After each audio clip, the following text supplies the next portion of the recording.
crown a champion, a champion. This is me, I still on it, 'cause you all wanna be loved.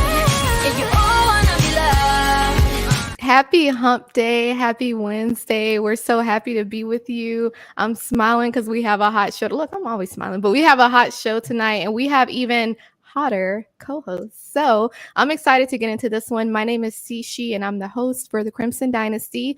And for those of you who are new here, the Crimson Dynasty is one of the shows here on the Bama Standard Network. We actually have a few, so we'll be sure to promote some of the others towards the end of the show. But we're so happy to have you here, and we want to welcome those who are new here and welcome back to those who have been here before. We tend to recognize a lot of the names that we see show up in the live chat. So be sure to go ahead and hit that like button and go ahead and subscribe if you haven't already, and hit the notification bell so you never miss a video, because we always have content dropping. But we also want y'all to be in the comments in the live chat. We know that we don't have to really tell people that, but we know that there are viewers who tend to kind of, just watch, and we appreciate that. But we do want y'all in the live chat. We tend to have a lot of trolls from other schools, and we give them the opportunity to join us live, but of course they never want to. But that's a different conversation. Now, before we get started, we definitely want to give a shout out to one of our sponsors, Workspace Solutions. These guys are awesome. They have some great things in store for those who need something more on a personal level, but also business wise. So if you need a digital presence or a full-fledged marketing team at a good price, be sure to reach out to them. And if you go to their website and you have any questions, contact them directly and just let them know that you found them through the Bama Standard. So I definitely want to welcome our co-host, and I'll start with Dan James the Fourth. So he's always smiling. He always has something funny to say. I'm so happy to have you here, Dan. You've been a great addition to the show. When I first started last year, when the season started, it was just me. We had other people join, but I think we have, the right crew now. But Dan James the Fourth, he's the lead recruiting analyst for the Bama Standard Network. And he actually, he also has a show that's a part of the network that airs every Tuesday night, The Final Whistle. So he's the go-to guy when you have any questions regarding recruits or like former players, anyone that you have a question about, he usually knows. And then we also have Miss Hannah Stevens. So she's our latest addition to the show, and she's been awesome. We've gotten really good feedback regarding Hannah, and she has really good takes, not just on football, but softball, pretty much every other sport as well. She's been featured on several college football shows as of late. She also has a sports broadcasting degree from Alabama, has a radio show on ESPN Radio in Huntsville, Alabama, and then she does a couple podcasts per month. Now, my background is not sports broadcasting, it's acting and then mechanical engineering, but we like being on camera. Mechanical engineering? Yeah, that's what I never knew that. Oh, yeah, that's why I studied mechanical, because I like math and I like physics. So I don't. But I hate chemistry. Yeah, but math is cool. I really enjoy math, especially like the calculus, like all that. I love it. Okay. No, I do. I've always been like that, but I definitely want to welcome everyone. And I thank you, Hannah, because I definitely listed that to mention. I just saw your comment. Like I said, go ahead and hit that like and subscribe button, and go ahead and hit. I see Auburn already in the chat, so we gotta light y'all up tonight, man. We got some heat for you. Last week we went on like a 30-minute rant, because we had to let y'all Auburn hate, because y'all still think y'all got a seat at the table, but you don't. So, we're going to have to snap y'all back into reality. Neither one of the teams made it baseball or softball. They're done. Completely done. They've been done. Like every year it's the same thing. It's just trash. It's like garbage. But they want to have a seat at the table, and we're pulling the seat from under them. It's like, no, you sit under the table or you just go outside, because you can never. However, we're not going to go on that tangent right now. I definitely wanted to kind of kick things off with just it kind of ties into a couple things. So the question that we've been hearing is Alabama the new DBU? Now, I wouldn't even stop there at DBU. I mean, you could say running back, you could say every QB, everything. I mean, you really could, but for right now, we definitely wanted to put some emphasis on just the defensive backs and what we've produced out of Alabama, even within the last 10 to 15 years. So, when we think of names like the Minkah Fitzpatricks of the world, Patrick Surtain II, Eddie Jackson, Clinton Diggs, Landon Collins, all these guys, Marlon Humphrey, his dad actually played when my uncle played. So they had that relationship. Dre Kirkpatrick, all these guys, Levi Wallace, Kareem Jackson, like literally the list goes on. Tony Brown, like Daquan Mincy, D Milner. When you think about all these DBs that we had coming out of Alabama and they go to, the NFL and play at a high level. And as of recently, Kool-Aid and Terrion, and of course we'll have even more, this upcoming round. So next year's draft. But I wanted to ask, we see, and I think one of you mentioned this during our show last week, kind of like the coaching turnover that we've seen a lot over the last few years. So like when it comes to defensive backs, we've had Derek Ansley, T-Rob, of course, Carl Scott, Charles Kelly, and then Jay Valet. So I wanted to get y'all's takes on this and just kind of see where your headspace is when it comes specifically to the DB. So I'll start with you, Hannah. Do you feel like we're, I guess, the quote unquote DBU in a sense? Because it seems like we've been picking up even the 2024, 2025, and 2026 classes. We've been picking up some of the best guys in the nation. What are your thoughts on that? Yeah, I think a couple of things. And I don't know,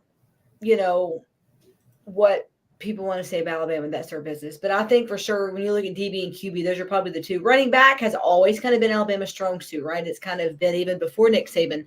Alabama had, Sean Alexander's, right? They had good running backs. We were a pro-style quarterback team that ran the ball. So for me, running backs are always going to be Alabama. But what we've seen, specifically with DBs in a second, but even with QBs, how we've transitioned. We went from having pro-style to dual-threat quarterbacks. Now we have, Jalen Milroe, who him and himself is a running back as well. So he can do whatever he wants. But regarding the DBs, I think it's very interesting because when Nick Saban retired, those were really the first people that left, right? You look at that group of guys that he coached, that he worked with. And so for me, it's very exciting to see new guys come in that are not just transfers, but recruits, that these commit for these future classes say, hey, Nick Saban's gone. And I'm going to be honest, I'm going to say a bold thing. I think Nick Saban should have given up that position a few years ago because I think he got soft with them. And I think that's where we saw some of the laziness. We saw a little lack of, not just competitiveness, but like quickness. Like they just were like sloppy off the, on plays. And so for me, I think when you look at historically how Alabama's done, and if I'm not mistaken, I'd have to look because it was a while ago. There's a stat that Alabama at some point held the longest streak in the SEC for the amount of DBs taken each year in the NFL draft. So, that in and of says it's enough, in and of itself says enough to kind of say what Alabama's doing. But for me, I'm excited to see where the DBs go in the future. But the names of guys who have played at Alabama and are still playing in the NFL, the list is endless. You're looking at Diggs. You mentioned Humphrey. Minkah Fitzpatrick's probably going to be in the Hall of Fame in no time. He is a legendary player, but so many of them are. And I think what I love the most about each of these guys is that they are impact players. It's not just what they do, one play. It's how they play the whole season.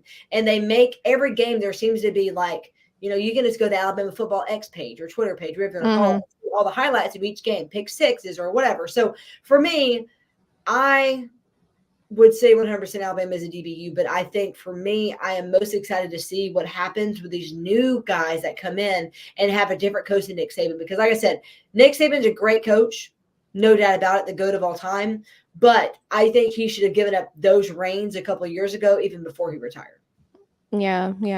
That's an interesting take, but I definitely agree with you, Dan. What are your thoughts on this? And I have another question for you too as well. But what are your thoughts on this? Would you say that we're a DBU? 100%. I'm gonna give you some names. These just names I'm running off.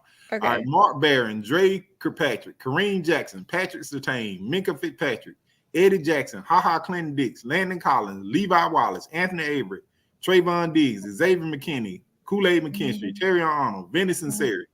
I can stop there. Those just saving guys. You know what I'm saying? But then I can go even before saving. We got Roman Harper, George T, Antonio Langham, Sam Shade. We've been DBU. We've been doing this. We've been doing this. It's nothing new to us. You know what I'm saying? Everybody, we just have different challenges of, LSU was trying to claim it for a while. But we've always been DBU, at least for the last 20 plus years. So, what I'm saying? It's no surprise. But not only are we now DBU, we're NFLU. It just is what it is. You know what I'm saying? Yeah. So, no school, university is having the success we are having right now at all. Nick Saban has had an entire NFL roster drafted, every position from the long snapper to the punter. Yep. That's crazy. To the ball boy. Yeah. But and then I want to say it's also the longevity, because you look at other players that have, gone to the NFL from other programs in that same position, they last 2 or 3 years. Right. They are starting first, second year and staying there. And that says a lot about the work ethic they have at Alabama to go to the next level. Yeah, they're getting into the second and third contract like Mark was talking about. Yep. Our guys are doing it. They're staying. They're getting there and they're sticking on. Yeah. You look at the long career that Kareem Jackson had. Who would have thought, the guy 10, 15 plus years, it's crazy. Yeah. But see that goes to how they were coached, right? And what was instilled in them. I mean, it's so many more. Now you kind of get into the intangibles, the things that I feel like now with this, like the way that college football is now, I almost feel like sometimes, things like you consider the transfer portal or NIL, and you just kind of wonder how both of them how they impact the intangibles, and I think that we're going to kind of see how that plays out as we see some of these guys, get drafted, even if they do, we'll just have to see. But then my other question for you, Dan, so our new DB coaches that came in with Kalen DeBoer, we actually have 2, and they're also the co-defensive coordinator, so Colin Hitchler and then Maurice Linguist. I want to get your take on them, both of them. How do you feel? I know that there were a lot of I guess like people kind of scratching their heads a little bit, or people kind of feeling a little iffy. How do you feel? I mean, we had other, DB coaches, but I think, with T-Rob and some of the others, you kind of get used to certain ones and, you kind of get comfortable. What do you think about these 2? Well, the jury's still out, but I'm telling you, I'm liking what I'm seeing. They didn't inherit a bare cupboard, so that's true. These guys, what they are now, what we have now. See, it's easy to recruit with the script A. You know what I'm saying? Anybody can do that. Now I think we got 2 guys that can develop. You know what I'm saying? But let me tell you, man, it's about relationships. Mo Linguist, this guy's big in the South Georgia, Florida, Dallas, Texas area, Houston area. He's going to be huge. He's going to help us recruit, to a lot of recruiting wins. You got already see just relationships he built in the 2026 guys that we've taken this, we'll talk about later. But hey, these guys are relationship builders. Kids come away from visits raving about them. I think we got 2 guys that re-energize and can relate to the young people. So Coach DeBoer, he put together an all-star staff just like he did his first couple of years. You know what I'm saying? But see, that's what winners do, right? That's what winners do. That's what winners do. They build relationships, and hey, you want to come on board? These guys would not leave the position they were at to come on board if they didn't believe in Coach DeBoer and what he's building.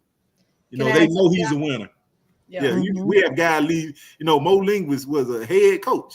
Yeah. So and Kane Womack as well, right down at South. Yeah. So he getting guys that really believe in him. Right. So, but I expect it continue. It continues, especially with DBs. I agree. Hannah, you wanted to touch on that? Yeah, and I want to say this too. Kalen DeBoer is a genius because he thinks long term. He doesn't just think right now. He's thinking in 10 years. So you have to find coaches who not only believe in what you're doing, but have that passion to go help recruit in that way. So what do I mean by that? When you bring in coaches who are thinking about themselves, in 2 years, I'm going to be here. I'm going to be head coach. I'm going to do this. Like, that's what started. And I'll be honest with you. This is very raw take. This is one reason why I think Nick Saban truly did retire. He's talked about this a little bit, but when you have coaches, how long are you going to be here? How long are you going to be here? They were reliant on him getting them to the next level more than they were helping build a dynasty within the program. Because you look at what happened with Kirby Smart. You look what happened with Cochran. These guys helped build this program. These guys really did set the tone and the standard for how we were going to recruit. So it's very easy to go and say, hey, we've got these 4 coaches, and we're going to do this. We're going to win national championship. Nowadays, kids are all about themselves, right? What are they going to program. How are they going to make money? And the coaches that we have now are old school, and that's what we need. Because I think what you're seeing, and I don't know if you've seen the news about the NIL and that guy, the kid from Georgia who's suing Florida. Yeah. Yeah. Alabama's playing it safe and it's smart. Because what you have is this. You still have players all across the country that would rather play for the name Alabama than their own name on the back. But you've got to find them. And in order to do that, you have to have the right type of recruiters and the right coaches to instill that type of passion and teamwork. Yeah, that mentality. Yes, into the program. And I think that's what Kalen DeBoer has done. Because if you look at his track record at Washington, he did a good job, even recruiting local. And that's kind of what we've kind of lost. We started to lose. Georgia was taking guys from Alabama. Auburn was taking temporarily. They tried, but like Antonio Coleman, for example, came back. Every once in a while, Auburn, it's like going to Goodwill. Every once in a while, you find a good little item, and then you realize that it's a fake. But anyway, so my point is this. I think that Kalen DeBoer and the coaches that y'all are naming that we've brought in are going to be here for more than 1 or 2 or 3 years, which is what we need. Because it used to be before the Lane Kiffins, before all these, Steve Sarkisians. I mean, Nick Saban was the last chance you for coaches. He was last coach you. Okay. It was like a ministry to him. He brought these coaches in, helped them get sober, get their life together, and ship them on to another program. Now what Kalen DeBoer is doing is he is creating another type of dynasty where it's not about the coaches. It's about getting football back to old school, and I'm here for it. I love it. I'm excited for it, and, I think the best is yet to come. I think so, too. And then, Dan, there were a couple other names that we left out. Yes, Fernando Bryant, Deshae Townsend. I can keep going now. You could keep going if you wanted to. I mean, yeah. And for those who just joined, we were just naming off some of the DBs that came through Alabama because we were asking, is this DBU? I mean, we know it's QBU. We know it's RBU. We can keep going. Yeah. But is it DBU? And the answer is yes. I mean, it's a solid yes. Resounding yes. I know. With a capital Y. Like, what you thought? We've been that. What you mean? And I wanted to make a comment about something Hannah said. I want to piggyback off it a little bit. Yeah, you think about like you said, Nick Saban was the he was the coach remolder. Yeah, you think about had Steve Sarkisian not gone to Alabama, where would he be now? He was disgraced. Yeah, right. He was disgraced. At USC. You look at Lane Kiffin, fired on the tarmac. Now, we're talking about two of the hottest coaches out there. Yep. Two coaches leading their team, top 10 teams, early preseason rankings. You think about how Coach Saban changed their career. And there's nothing short of amazing. Yeah. Yeah, agreed. Set them up for success. Could have done that. They couldn't have gone to Georgia. I don't think Kirby can develop coaches. Well, and I'll say not many coaches want to, because Nick Saban is a guy who, and we can talk about this later, something I sent you, we could mention, I guess now if you wanted, but Nick Saban is such a passionate guy, but he's very humble and he cares about his community. I mean, you look at Nick's kids, you look at all the stuff he did with the STEM center. Right. Yes. I mean, all these things. And, I don't know, forever who wants to know, he and Terry are currently working on a career development program for former Alabama players. Yep. Nick Saban still is impacting these people, young people, for generations to come. So for me, Kirby Smart is focused on himself, right? I mean, what's Kirby done? What's Kirby done? I mean, let's just be honest. Name these head coaches and how they've impacted their community. No one holds up to what Nick Saban's done. He and Paul Bear Bryant are similar, not just because how they coach, not because they're the GOATs, not because they won a bunch of national championships, but because they care about their players. And they show that. Paul Bear Bryant, we had Wesley on Wesley Britt, yeah. Yes, on last week he talked about Paul Bear Bryant, how their kids got to go to college for free. Nick Saban is instilling in this community that it's more than just yourself. When you come to Alabama, you're playing for more than just yourself. Yeah.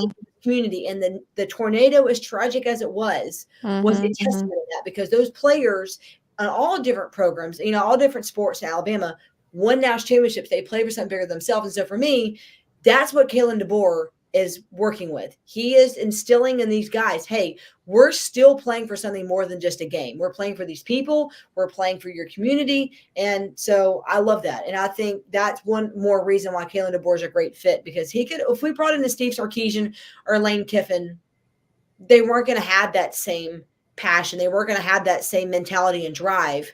Would they win? Yeah, probably so. But what have you heard Lane Kiffin and Steve Sarkisian doing in their community like Nick Saban did? Yeah, and that's a big part of it as well from a philanthropic perspective, because it trickles down, and so, and speaking of which, as we talk about Coach DeBoer, we definitely here we go. Kalen DeBoer opened up that refrigerator when he got when he got 2 Tuscaloosa, see nothing but old bologna and mold. Sir, look, we know that Auburn is so like irrelevant that y'all just really want to be a part of the conversation. But sir, y'all have had too many. Every SEC game last year that meant something, y'all lost. Texas A&M, Alabama, LSU. Who else? Also spring game. Ole Miss, yeah.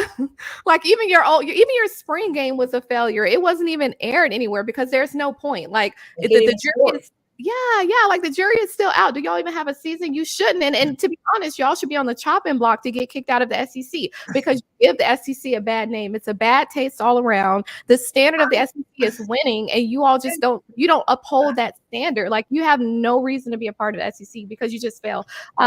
The Alabama School of the Deaf and Blind should replace Auburn, because at least they can play better ball. They could. DeVry. Put DeVry in. And they don't even have a football team. I mean, that's basically Lincoln University. Yale. We'll take Yale. Throw Yale for Auburn. Purdue. Auburn's like the 4th best program in the state of Alabama right now.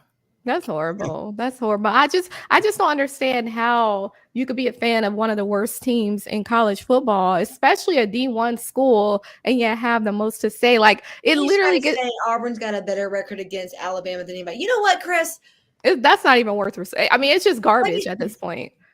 Like it's not even like he's just trying to. I've had such a bad day. I can't even. It's not worth it. Linda P. Chris, I saw you and Cam Newton on America's Most Wanted. Y'all both had on the raggedy t-shirts. Raggedy. They probably did. They're still for sale. Lisa, shout out to Lisa as well. The Chris Williams guy clearly needs MHC. What is that? Mental health court. It is a great program with counseling, meds, accountability, help with housing, employment, and life skills, which equals hope. Thank you, Lisa. And that kind of brings me back. I know, and that brings me back to what we mentioned. We mentioned that last week, right? The mental health side of things, because we talked about our new sponsorship with BetterHelp, so they need to be sending us a check because we have a few new patients to enroll into BetterHelp, so hopefully we'll have that discount code for Chris soon. We know that Auburn fight song, them in their little wooden houses with no shoes on, tap dancing on the floor, holding hands. I mean, that's the best that they could do, right? They don't air their spring games. What is their fight? They don't have one. They don't know who their mascot is, if it's an eagle or a tiger. Like it's literally. So I say that. Why are we Alabama and Crimson Tide? No, it's not about us. We're not talking about us. We're talking about them. We're talking about them. They're just sorry and they have nothing better to do but be in our chat, and we appreciate it, Chris. Like he's literally here faithfully every single Wednesday, and then we have to move on too. But what were you gonna say, Hannah? I was gonna say when I was covering a game, we went to the Auburn game. It was unfortunate I had to go, but anyway, it was the epitome. It made my life.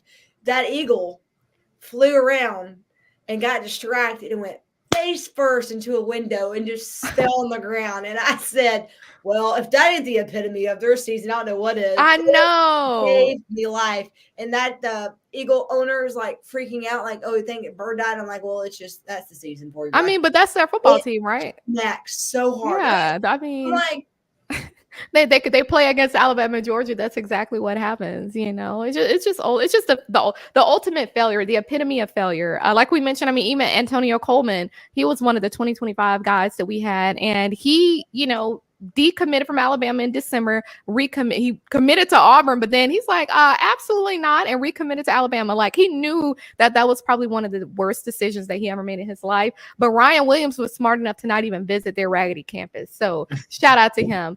And then my live in person. Chris, let me tell you something.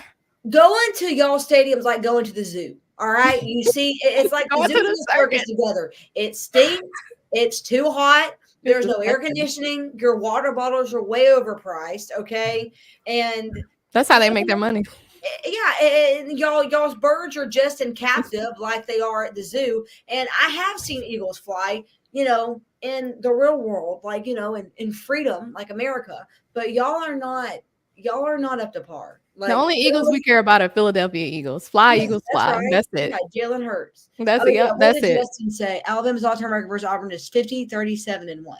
So yeah, good luck with that, Chris. Yeah. The only time y'all win is when y'all cheat. That's just is when y'all cheat, or we attempt a stupid 50+ yard field goal when we should go trips left. But yeah, and that was on us. So y'all don't even get credit. We lost. Y'all didn't even win. We gave y'all the game. We just gave it to you like a little charity game. I know, little blueberries out there with their little dusty uniforms on. Well, speaking of wins, Alabama has won again when it comes to recruiting. 2026 class, we literally just grabbed 2 of the best DBs. Speaking of DBs, so we actually picked up 2026 out of Swanee, Georgia. So we're still recruiting pretty well in the state of Georgia. Dorian Barney, this guy, he was heavily sought after. Ohio State, USC, I think Florida State was going after him. And he actually stated, and this is for them little raggedy Auburn people that's in the chat and everybody else, he literally said it, because see, real recognize real. This is a guy out of the state of Georgia. He said, I want to be the best, so I'm going to play for the best with a period. Okay, so he's coming out of the state of Georgia. He know what time it is. Like, see, not everyone is delusional, and I said that to Chris last week. When it comes to deception, when it comes to delusion, you'll believe your own lies, but truth always prevails, sir. So at some point you have to snap back into reality. I'm just saying. But he's a corner, but we also the other recruit that we picked up for the 2026 class is another corner, Jamarrion Gordon. He's out of Jackson, Alabama. So that's good for us too. Yeah, because we talked before about how much it means to win in state. We don't want our guys going to other schools. Like, it's like, why are y'all going there? Like Peter Woods that went to Clemson, excuse me. But Jamarrion Gordon, he chose us over Auburn and LSU, who were also heavily but of course, right? Like, he's like, Auburn who? Like, he visited one time and said, absolutely not, just like me. Now, we did have a visit recently to campus, but this is 2025 class, wide receiver Quincy Porter. His name has been thrown out there. But also, I think Dejon Lee, 2025 cornerback Dejon Lee out of the state of California. He named Alabama in his top 4. And then we're also going after class of 2025 linebacker Dawson Merritt out of Kansas. So that's going to be that's going to be a really big one. Dawson Merritt. So remember that name, 2025 linebacker out of Kansas. But next weekend we are hosting 2025 quarterback Keelan Russell out of the state of Texas. So he's currently committed to SMU. He's the number 8 quarterback in the nation, number 1 in the state of Texas. So that's awesome. I want to get y'all's takes. Dan, I'm going to start with you because you're our lead recruiting analyst. You know these names. I see you shaking your head as I'm naming them. I want to know, first question, what are your thoughts about these 2 cornerbacks that we just picked up for the 2026 class? And then what are your thoughts on these 2025 guys that we're going up for? Yes. Dorian Barney, I'm gonna start with him. Okay. Dorian Barney. Dorian out of Swanee. Out of Tree Ridge out in Swanee, Georgia. Mm-hmm. I think he's gonna end up being a high 5-star, say top 25 type player with his ability. He's already 6'1.5", I'm guessing, but his length, I love it. I really, really love this guy. He's the prototypical boundary corner, which plays the short side of the field. We're going to be playing a lot more zones, so he'll be able to come up, and he's physical, man. He's physical at the point of attack. He delivers a punch, when he tackles. I love his range, his coverage ability. He can play off man, he can play press man, we probably won't play a lot of, in this new system. But and Jamarrion Juice Gordon, very versatile. I can see him playing anywhere. Probably project him more as a rover, but he can cover. He can play the corner. Kind of reminds me of Trevon Arnold. He kind of now he's a tweener. Where he's going to end up at. He could play corner. He has safety skill. I project more as a safety, like I did with Trevon Arnold. I didn't know he would be a first round corner. Because he played safety in high school. guy like Quincy Porter, I think we're as far as Quincy Porter, I think we're kind of on the outside looking in, you know, but there's a chance. Good thing we got him on campus early, you know. So I like that, but I still think we have ground to make up, you know, with Ohio State. But you know, I like anytime you get a guy on campus is huge.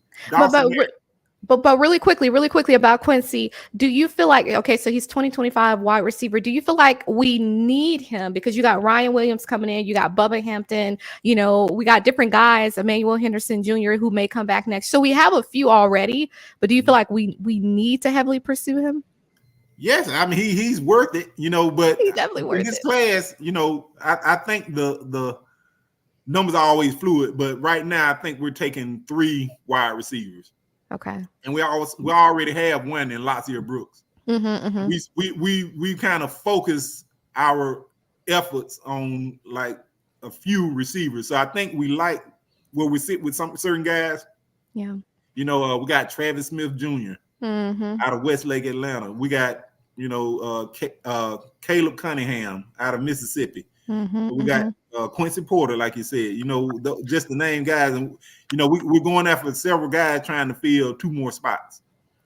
You know, so I like where we're sitting. Anytime you're able to get a guy like this and to be able to, you know, I don't think Coach Saban was doing it. He was doing it earlier, but getting this many guys on campus this early, you know, we haven't even hit the summer camps yet.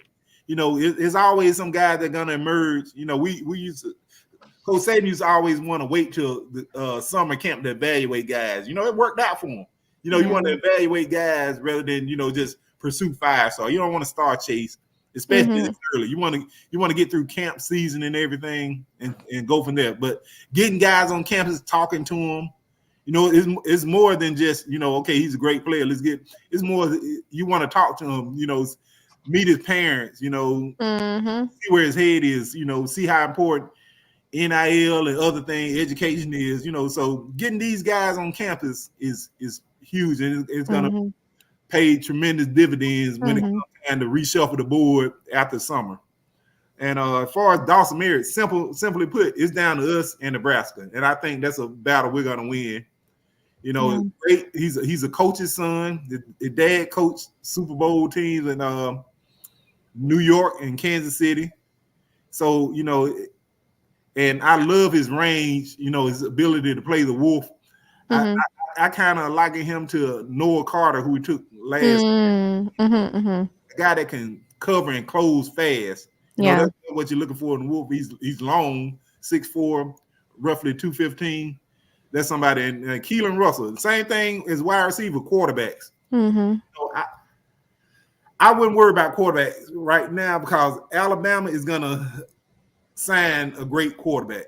You know what I'm saying? Because if it wasn't, that we'd be shuffling for guys. You know what I'm saying? We're getting elite guys on campus, talking to them, seeing where they are. And we're not just handing out offers. You know, we had guys, you know, top 5 quarterback talent come in and it still didn't receive an offer, you know, a committable offer. So I think that tells me, you know, we like what we have. We like our opportunity that we have with certain guys. You know, and Keelan Russell, he comes from a football powerhouse, Duncanville High School.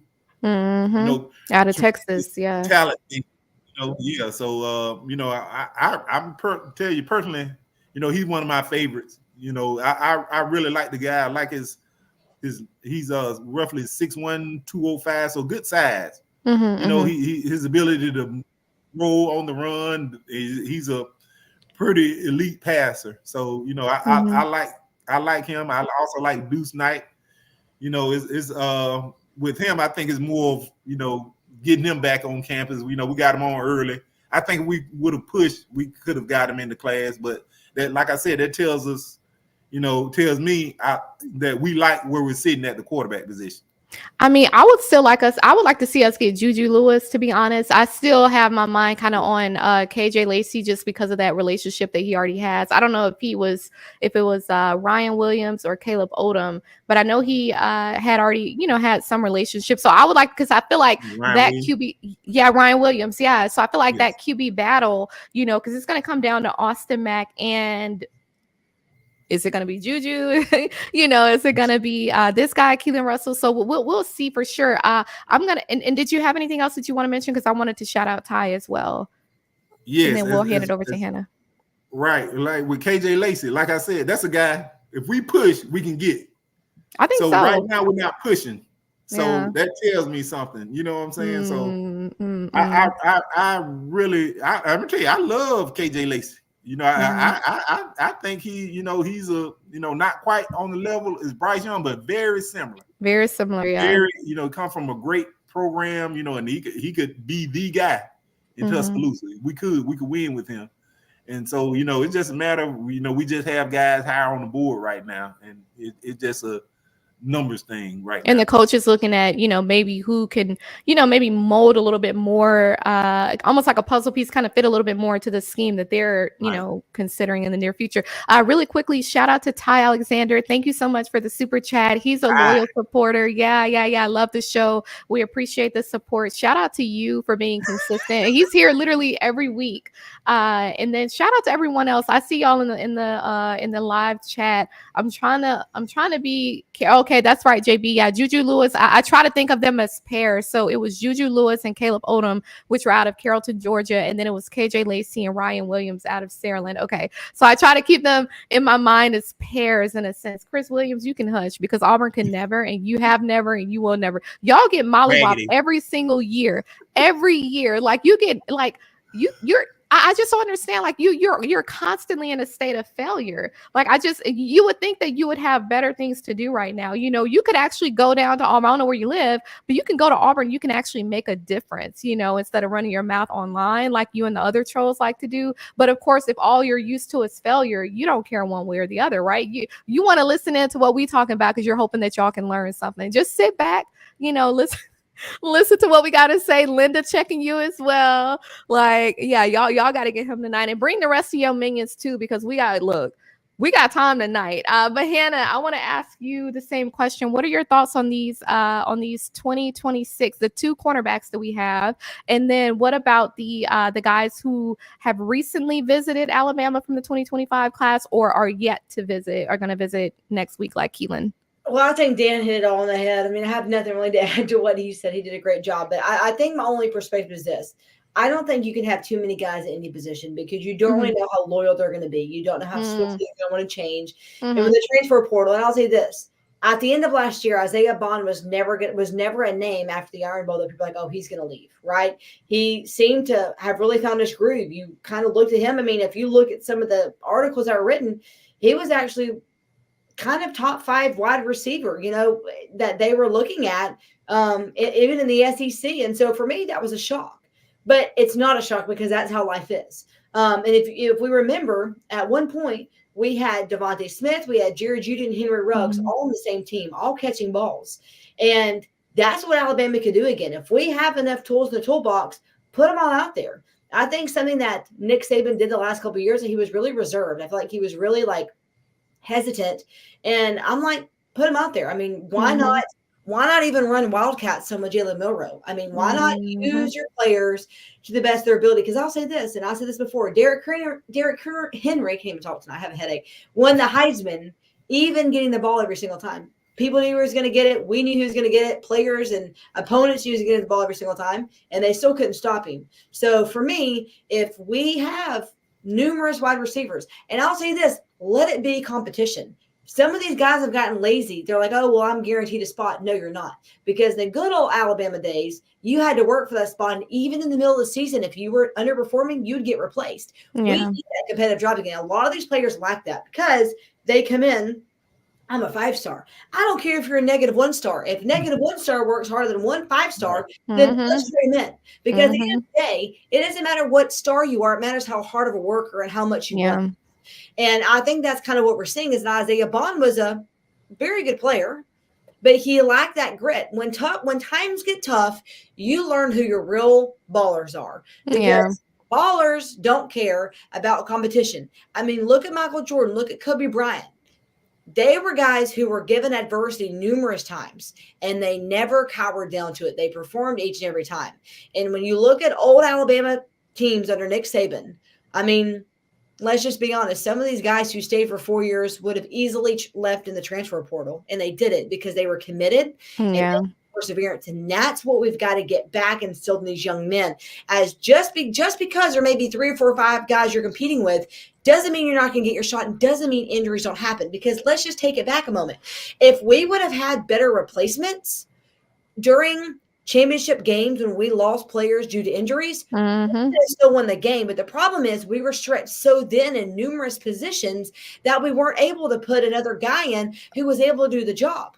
But Hannah, but remember that national championship, was it 2021 possibly, when we played Georgia and Mechie got hurt in the SEC championship game, and then Jamison Williams got hurt in the Natty, and Ajayi Hall's number was called. And that right there is the prime example of coming out of high school as a 5-star. And I get that you want to get out there. You know, these guys are hungry. They want to get out there. They want to make a statement. But you have to understand, coming to a school like Alabama, you could say Georgia. I was starting to say Auburn, but that would have been just a complete lie. But going to a school like Alabama or Georgia, you know, it's expected to compete. You know, they like to say iron sharpens iron when they have their interviews, but does it really? You know what I'm saying? Because if it does, you know what I'm saying? Yeah. And I think when you look at older players, even in the NFL now, like I'm talking like Marlon Humphrey, Minkah Fitzpatrick, Diggs, they would say the toughest players they played were their own teammates. Right? But that is part of growing. And I'll say this, a lot of these kids are entitled.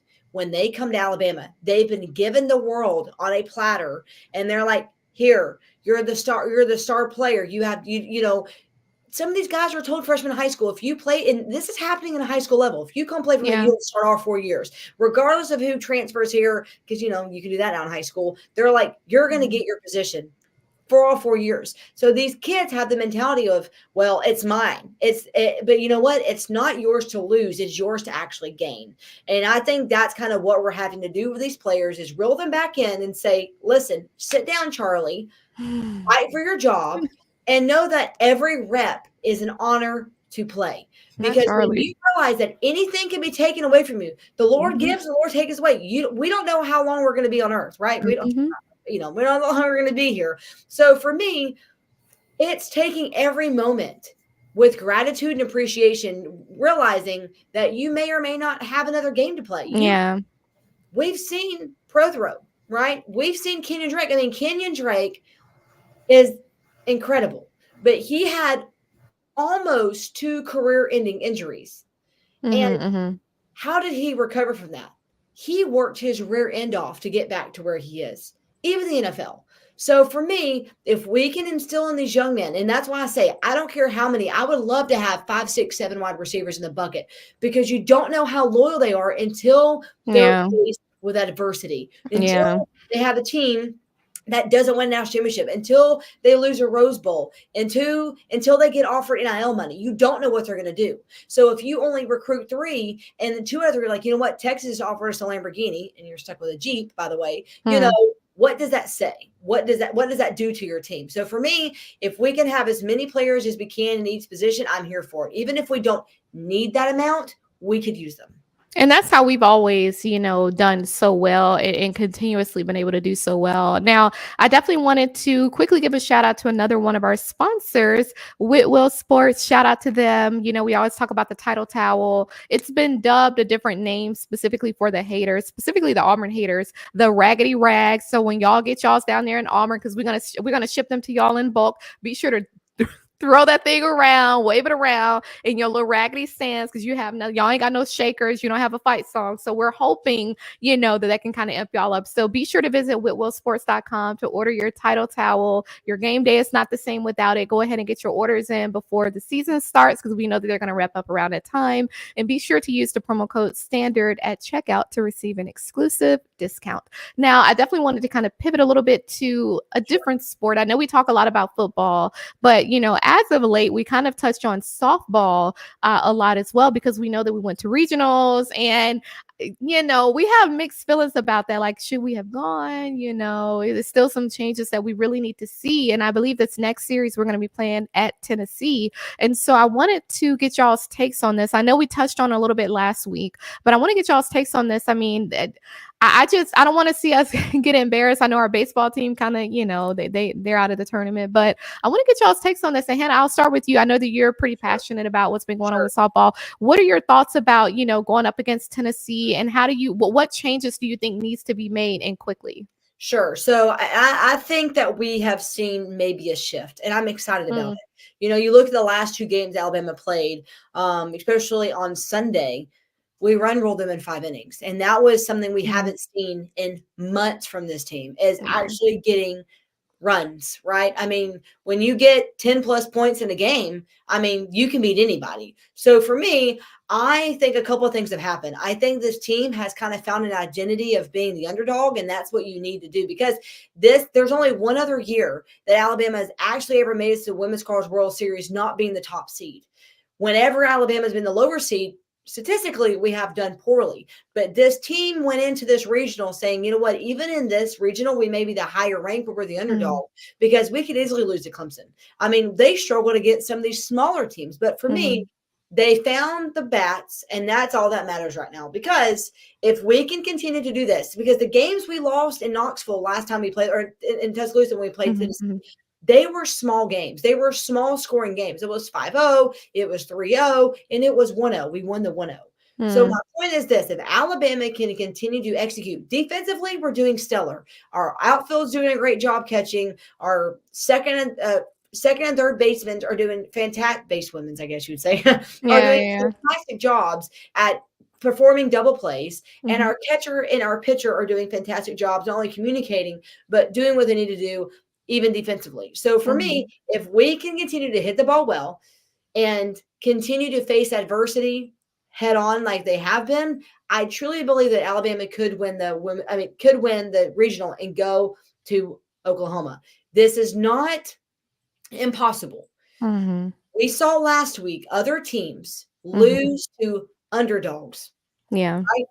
When you get to this time of play in softball, some people don't watch softball, but a lot of what happens does not actually happen on the field. It happens in one place. Do y'all know where I'm talking about? Let's ask Chris. Let's ask Big Mouth Chris, since he got some. Big Mouth Chris, where do you think all the energy and the hype and all the excitement comes from? It's not the field. It's not from the coaches. He's too slow.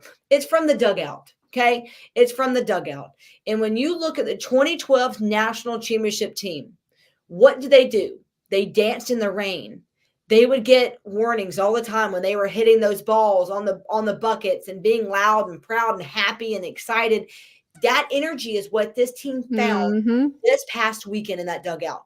They were supreme, and that is what we've lacked. I think we've lacked confidence. I think we've also lacked vision, but even more than that, we have lost, and I think they found their ability to hit the ball. So I am excited. I think there's a chance we could win regionals and go to Oklahoma. And I'll say this: if anyone wins the Women's College World Series, it could be anyone but Oklahoma, and I'd be happy, because I'm so sick of Patty and her big mouth, not Patty, negative energy, and she can just sit down. She and Chris would be best friends, because they're both annoying, they're both obnoxious, they're both dumb, they're both all the things. So they, anyway. So all that to say, I think we could win. There's a lot of things going to have to go before now and then. I will say I expect Alabama to win 2-1. I say we lose the first game, we win the last 2. Okay. And then shout out to Jason Hayward. Thank you for the super chat, and thank you for the support. We definitely see you in the comments sometimes as well. Nothing better on a Wednesday night than these two lovely ladies and the homie Dan, dissing the barn, aka Auburn. Keep it up, roll tide roll. Thank you, Jason, and shout out to everybody else that's in the chat. And thank you, Ty, for the other super chat. I love when Hannah talk with her hand. Got to get off here. Y'all have a good Memorial Day weekend. Thank you to Roll Tide Roll. Have a great Memorial Day weekend, which is coming up in like another week, actually. And let's see. And then Dan, what are your takes on this, on softball? I mean, do you feel like have you seen that shift? I guess, especially because I want to know if they've heard what we've been saying over the last couple of weeks or something, because for this type of change so quickly, it just makes, you know what I'm saying? But what are your thoughts? Man, I just hope we saved enough runs for Tennessee. I'm excited we got the bats, going. Can we continue? I hate this long layoff. Yeah. 'Cause when you're hitting the ball, you're seeing the ball and hitting it well. Yeah. You want to continue. You want to stay in rhythm. It's all about hitting is about rhythm. I'm hoping we can stay in rhythm. Cause listen, Tennessee shut out Virginia. Tennessee wasn't giving up anything. So we're gonna need the runs, and we need to be opportunistic once we get on base against Tennessee. I think it's a feat that we can achieve. But man, I love what I'm seeing. Maybe Murph did something different. But I'm so excited to see us. 12 runs. And all season. I know, and I just want to say, I hate Tennessee. Yeah. I hate them. I mean, they low down, they dirty, they some snitches, they raggedy. The snake. We're gonna mollywop them. They're gonna get mollywop, right? They're gonna get stumped out, right? They know what time it is. And that color is not my color, Will. It is not the Tennessee orange and that disgusting Auburn orange. Like it's just so gross. It's really disgusting. I'm about to super chat 500. That's how much I made betting on Auburn baseball. Money where your mouth is, Chris. I know, and I wonder if you did you bet 500 on y'all basketball game against Yale? That's how much he put up for Bell. And did you bet that on that baseball game y'all lost to Alabama State, or y'all football game that you lost to New Mexico State and Maryland? Did you bet that 500? Hey, Chris, just save up, buddy, because Linda's an expensive date. So if you want a chance with Linda, you're going to have to take her to Roosh Chris or something. I know. Like you ain't taking her to no Applebee's. She ain't going to no Wendy's. Sonic, Taco Bell. I know. Take her to Checkers. Like, have any nice restaurants in Auburn? Or they ain't got nothing in Auburn. No, they got the Auburn dining hall. That's what they have. That's it. That's why. Look, that's why he was talking about that bologna earlier. Moldy bologna and cheese. I know. Sitting up in his barn over there with that hay. He about to put some hay in the down there. Huh? They even have power in Auburn. Oh man. Probably don't. Refrigerator and microwave. I don't think they wear shoes down there either. Like it's just gross. They're just disgusting. I bet they don't even have any nail salons down there. Ain't no they don't. I know what they feet. Like ew, go somewhere. Nobody want to be around that. Like just ew, you taking out the Buc-ee's. Hey, ain't nothing wrong with Buc-ee's now. Hey, don't sleep on that brisket. Hey, shout out to Linda. Gummy bears too, by the way. You said gummy bears? Oh yeah, I was told that their gummy bears are the best, and I will say that it was like $3 for a big bag, and I ate every single one of them. I want to try it. I haven't tried them. That brisket is something. I want to try that. Yeah. Shout out to Linda. Chris ain't got enough of nothing for me. I'm very high maintenance. Let them know. And matter of fact, Chris, just as a reminder, lovely Linda is going to be on our show next week. So make sure you're here because you do a lot of talking in that chat, but we want to see and make sure you send some super chats next week as well, because we want to see if you can put your money where your mouth is. Talking about Linda is a Wendy's Dave double. No, sir, you can't give her a Wendy's Dave double, sir. Excuse me. Linda would throw that Dave's double right back in your face with the $32 that you got for that raggedy soft drink that you gonna get her. She don't want none of that. That little dirty Frosty from Wendy's. I absolutely. Hey, don't be snipping on them Frosties. Man, the Frosties do be hitting. They do be hitting. Fries and Frosty. Oh. But I would just imagine like getting a Frosty in Auburn would just be different. Oh, you know what I'm saying? Like it might have like maggots in it or something like that. Like, yeah. I don't think I. Yeah, no. You go. I've never eaten in Auburn. Actually, I honestly don't ever think I've eaten there. They don't pasteurize their milk in Auburn. What? What'd you say? He said they don't pasteurize their milk in Auburn. Hey, you asked them how they get their lights. They say they use natural sources for their lighting. What are the natural sources? they have granny on the tricycle. I know they use some manure. That is disgusting. Chris, y'all are gross. Auburn is horrible. That's why you sit on the internet. You sit on these folks' internet talking about a raggedy Auburn. Like y'all have a track record of failure, sir. Y'all lost to almost every SEC school last year. Like you just so happened to beat Vanderbilt. Like you beat them barely. Like it's nothing to be proud of, sir. You should be beating Vanderbilt. Shout out to JB as well. He can't afford them briskets. He can't. That's why he's talking about the Dave's double. You know what Auburn is? Auburn is when Ridiculous. you get really excited and you go get food and you've gotten the bottom of the barrel stale fries are like Ew. just there's no life to them. And they're just like they've been there for 3 days and you eat it and you're like, Alabama is like those fresh, crispy Chick-fil-A fries. I know. That they're like soft in the middle, Made but like crunchy. oil. Yeah, it's like cream of the crop. Actually, I like to say better. Where are the fries from Farm Burger that are cooked in beef tallow? Okay, Auburn is those old nasty fries that have been cooked in the same oil that hasn't been changed for 2 weeks. That Gordon Ramsay would come in and shut the place down. That's what Auburn is. And Auburn's burgers are always rare and give everyone food poisoning. Alabama's are like cream of the crop burgers. Like we got the amazing burgers. Auburn got the Sonic burger. They do. Look, that concession stand. I heard somebody sent me a picture of a Lunchable. They selling Lunchables at the concession stand in Capri Suns. I wouldn't doubt it. Oh, they're just horrible. They're the kid cuisines. The kid cuisines. They got the pudding. They got the little fries. They got the little smiley. The little dirty pizza. Is this cheese on this pizza? Like, what is this plastic? Listen, I tell you what. Auburn's cafeteria food is like that old pizza we had in school where you're like, is this cardboard or is this pizza? That's like cut in the rectangle? Yeah. Is this edible? Like, is this gonna clog my drain? No. Look, everybody got to go to the nurse's office after they eat. My tummy hurts. Yeah, because you didn't eat food.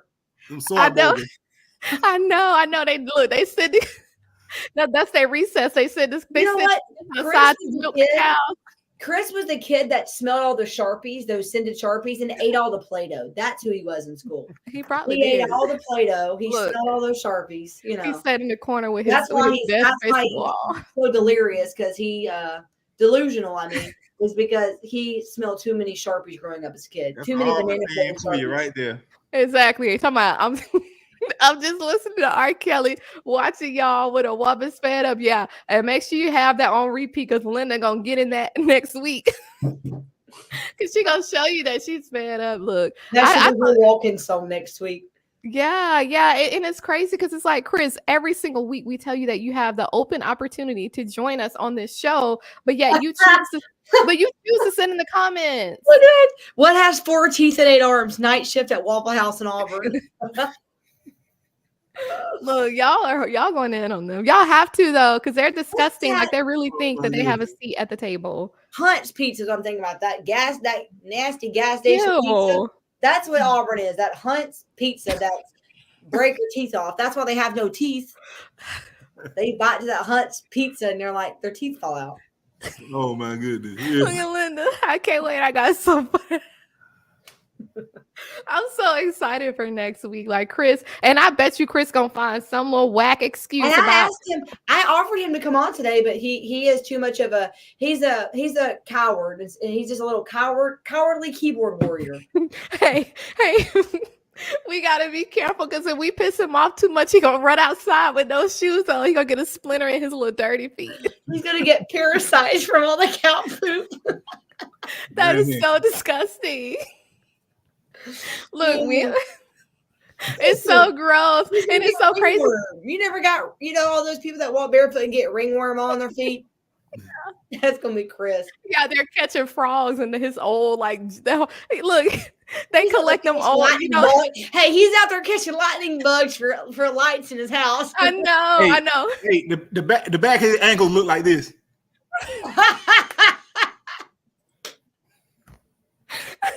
Hey, y'all know the Hawaiian Punch, they save the jugs and they out there catching toads and frogs in that little swamp in their backyard. Y'all are horrible. And then look, now his little feelings hurt. Y'all need to stop with all the hating. If you know, sir, you be in our chat running your mouth, trolling our fans. We got something. Like Linda said, we got something for that. Hey, look. I dare you to come on. I know. Like you told you last week, he got a little scared. He went back in his closet. He brought one of his mink. That's another thing, Hannah. I don't know if y'all saw when we almost ended the show last week. Lo and behold, one of his minions joined, and he's like, Alabama sucks. And we had to go in. Had to go in on him. We had to go in. We went off script. We went off script on that one, boy. We had to, because they're so delusional, and it's like a squad. We call them like those Lion King hyenas, like just like absurd, like they're crazy. That's a good analogy. I don't know. They're kind of like those. You know what? Auburn fans are a bunch of cicadas, whatever you want to call them. They just yell. They just yell for 6 months, because they suck, and they got nails. So every time we have a podcast, it's like that loud. And then when the season starts, what happens? You get used to it. What You in get the used world? to it because you're like, oh well, they don't matter. So I forget the cicadas wherever out there. And when I go outside, I'm just used to it. It's just like it's like the sounds of summer. It's how you know it's the sounds of summer, because Auburn fans are already belly aching about their non-existent season. That's what Auburn fans are. Auburn fans are a bunch of, and you know what else is funny about cicadas is that they die. Like their whole shell just comes off. And that's Auburn. I mean, they just every year they lose a shell of existence. Like they just fall over and they're like, or maybe they're fainting goats. Maybe Auburn fans are fainting goats because Right. Yeah, Dan, he's telling you to get us under control. What you think about that? Hey, you came in the yard, man. So I know. I'm letting you don't look. get. It says beware of dog, and you can't. So you got. I know you come on our yard barking. What you think we about to do? I know. Look, I don't call them off. I get them stripes on back of my legs from backing into gas heaters on my life. What? I think he's talking about Dan's comment about his ankles. What his ashy ankles look like? Gas heaters. Hey, yeah, we want to understand. Like we do know he's older. I don't know though. Gas heaters. I mean, what is? Oh man. I don't. On my life. Those them little floor model heaters. Oh, I know. I had those when I was a baby, like 30 years ago. Yeah. So I guess his house is that old. He still has them. Yeah. Well, look, I know we keep talking about him not wearing shoes and everybody else in Auburn, but that like we said, that's their fight song. We were trying to find that out. I'm not bashing Hunt's Pizza, but the ones I've had are harder than hockey pucks. So I'm just saying that's what Auburn is.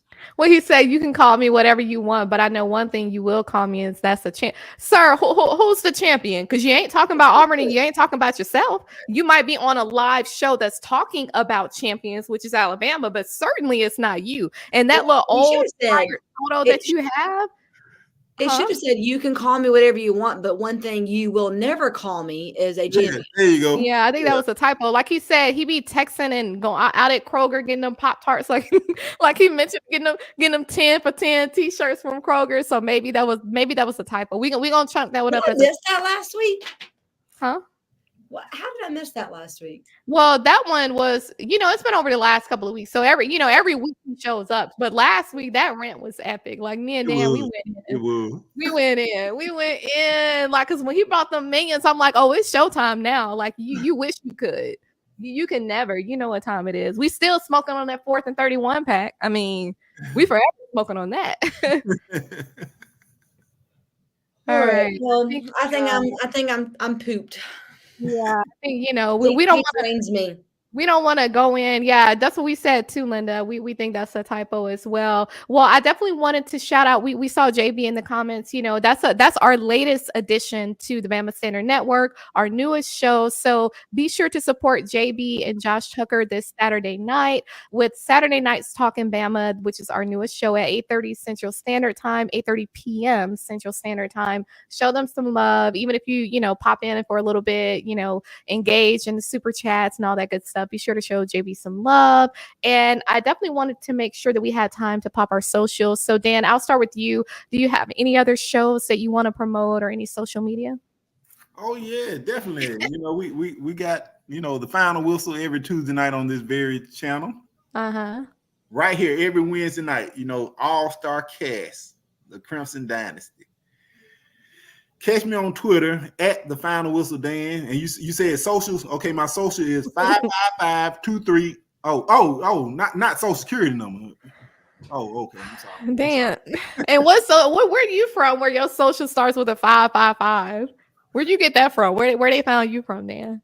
That's the movie number. The number always start with a 555. Oh, go Bergs, go whatever 6014, whatever that was. Right. It's one of them. It's one of them. Anything else, man? Oh, that's pretty much it. Well, you got Facebook. You had a song for us last week. Oh yeah, you know what I'm saying. I'm writing another. I'm gonna have a special one for y'all next week. I'm gonna wait till Linda's on. We're gonna give her a song. Okay, and maybe Listen, we can. Linda. I know. Maybe we can add it to our new intro. And just for those who are watching, we have a new intro that we're going to be adding to the show. So the one where y'all kind of see in that song that lives rent free, at least in my mind, we'll have a new intro. Oh, how can you hate from this at a club? I want to remix it with me rapping over it. You know, how about that? Let's throw that out there. I like that. I like that. I like that. Yeah, we can all drop some bars, and we can let them haters know what time it is. That's like club when you can't even get in. Boom, boom, boom. Let them know what time it is. Hannah, any socials or any other shows? Yes. You can find Chris at the Lee County Jail. You can follow me on Twitter, X, whatever you want to call it, at the UA Sign Girl. You can follow me on Facebook as well. You can check out my Facebook page, Hannah Stevens UA Sign Girl. More stuff coming, but I need to go. Yeah. Same. And you can find me on Instagram at beauty_of_intelligence. We don't do any trolling there. Everyone who tries it, they learn the hard way. So just to let you all know. And then also I mentioned JB shows that airs on Saturday nights at 8:30 Central Standard Time. JB will be giving away a title towel Saturday night during Talkin' Bama. So be sure to join.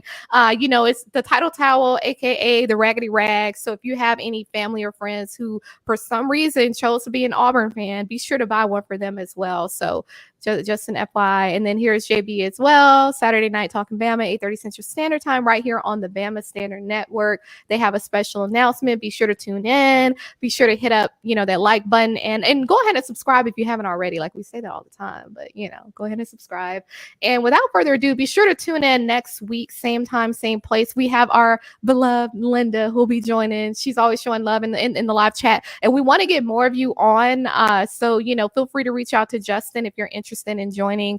Chris says, all right, Linda, I'll be there at 8 tomorrow night, so be ready. I got an Al Green CD and I got to get my car detailed. Anything, Dan? Yeah, Chris, man, let me tell you, buddy, next week you better bring some friends. You better bring some friends, man. You better bring plenty of them. You're gonna need some help. You're gonna need some moral support for real. Yeah, you really are. I don't even think we're gonna have to say too much. I mean, because I think Linda, she gonna cut up. It's gonna be good. It's gonna be good. All right. Well, we'll end it there then. Y'all have a blessed night and roll tide, roll, and we'll see you next week. Roll Tide, guys. Roll Tide. Blitz, Bama, blitz. Yeah.